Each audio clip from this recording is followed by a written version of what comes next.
Humans were never supposed to sleep 8 hours in a row. A blacksmith named William, living in a cold English village in 1650, goes to bed at 9 at night, just 2 hours after the sun goes down. He drops into a heavy rest called his first sleep. He lies in the dark for 4 hours, while his body rests from swinging a heavy hammer all day. You might assume he stays down until morning comes. But around 1 in the morning, his eyes open wide. He is not sick and he is not stressed. He is totally awake, calm and alert. So he rolls out of bed, tosses another log on the fire, and sits in the dark room. He isn't alone either, because his neighbors are awake too. He hears a quiet knock, steps outside and chats with the man next door, in the pitch-black street. Then he steps back inside to pray, and write down a dream he just had. This midnight break lasts for a full hour. You might assume he spends this time tossing around, and worrying about being tired tomorrow. But his brain is actually doing the exact opposite. During this quiet pause, his brain pumps out high levels of a hormone called prolactin. This is the very same chemical that makes mothers feel warm and relaxed while nursing a baby. It washes over his mind and puts him into a deep state of peace that almost no one alive today ever gets to feel. Then someone noticed something even stranger about how his body worked.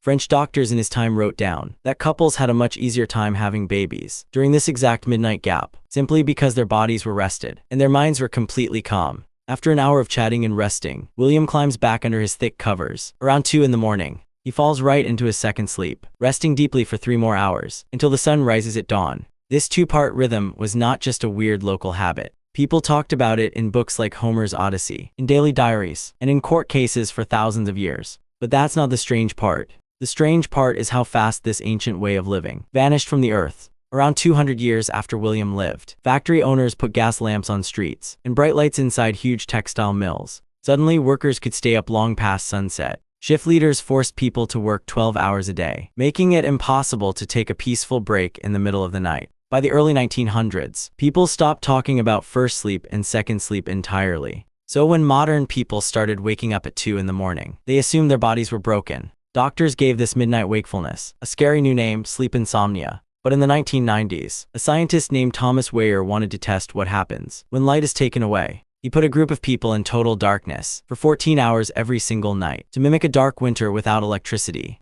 Within 4 weeks, every single person stopped sleeping in one long block. They shifted right back to William's schedule, waking up at midnight with that same calm, peaceful brain chemistry. Modern society convinced us that waking up in the middle of the night is a defect you need to fix with medicine. But you're not broken at all. When your eyes pop open in the dark, your body is just trying to return to the quiet world William knew, where humans were never supposed to sleep 8 hours in a row.